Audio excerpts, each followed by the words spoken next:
Alice in Wonderland, The Mad Hatter's Tea Party, written by Lewis Carroll, illustrated by Eric Puberett. Small as a mouse and so very lost in Wonderland, Alice asked, "Which way do I go?" "Well, that depends on where you want to go." "Who said that?" asked Alice. She turned this way and that until she spotted the Cheshire Cat, who had long claws and a great many teeth. He was grinning at Alice. "I don't know where I want to go," said Alice, "as long as I get somewhere."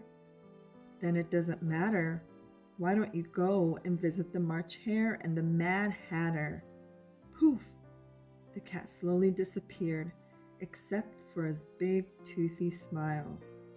"Well, I've often seen a cat without a grin," thought Alice, "but a grin without a cat? It's the most curious thing I ever saw in all my life." Alice walked to the March Hare's house, and there he was with the Mad Hatter and the Dormouse crowded together at a large table set for a tea party. "How lovely! A tea party? Can I sit?" asked Alice. "No room! No room!" they cried. "There's plenty of room," said Alice as she sat down plop in a great big chair. "Have some juice," said the March Hare. "I don't see any," said Alice. "That's because there isn't any," said the hare. The three strange creatures giggled. The Mad Hatter saw that the Dormouse had fallen asleep, so he poured tea on his nose to wake him up. Alice helped herself to tea and bread while the sleepy Dormouse told a story of three little sisters who lived in a well filled with candy. Yum! "The sisters couldn't have done that, you know," Alice said. "They would have gotten sick." "Shh!" said the Mad Hatter. "If you can't be nice, you can finish the story yourself."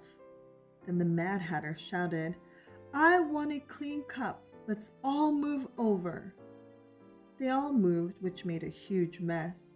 Alice decided it was time to leave. This was the silliest tea party I ever was at in all my life. Alice walked into the woods and soon found a tree with a tiny door. Zip! In she went and found a beautiful garden. She walked toward three gardeners who looked a lot like playing cards. "Here comes a queen!" yelled the gardener, pointing down a path. A parade of soldiers, children, guests, and the White Rabbit stomped through the garden. Finally, the King and the Queen of Hearts arrived. Everybody bowed to the King and the Queen, but not Alice. This made the Queen angry. She marched over to Alice and yelled, "Off with her head!" "Nonsense," said Alice. "You shall do no such thing."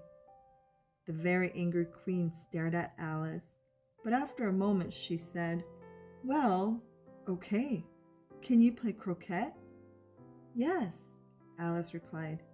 "Come on then." The Queen pulled Alice along by the arm.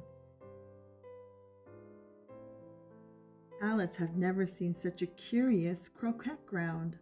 The balls were hedgehogs, the mallets were live flamingos, and the playing card soldiers had to double themselves up to make the arches. While chasing her hedgehog ball, Alice saw a head pop up out of nowhere. The Cheshire Cat. "How are you getting on?" he asked. "There are no rules to this game, and the Queen cheats." The Queen, bothered by the cat, declared, "Off with his head!" But nobody knew how to remove a head without a body, and soon the cat's head just faded away. Just then a soldier yelled, "The trial's beginning!"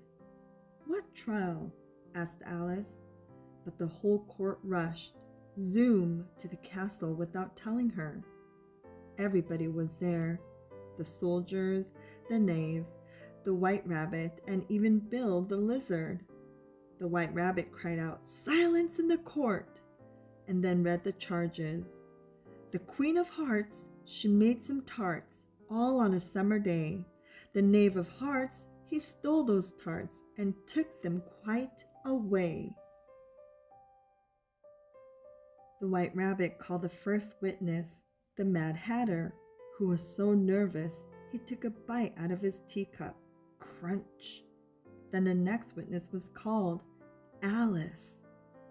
Meanwhile, Alice was growing bigger and bigger as she knocked over the witness stand.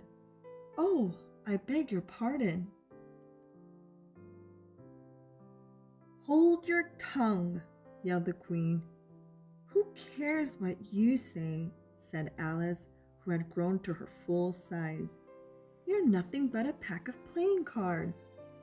"Off with her head!" screamed the Queen at the top of her voice.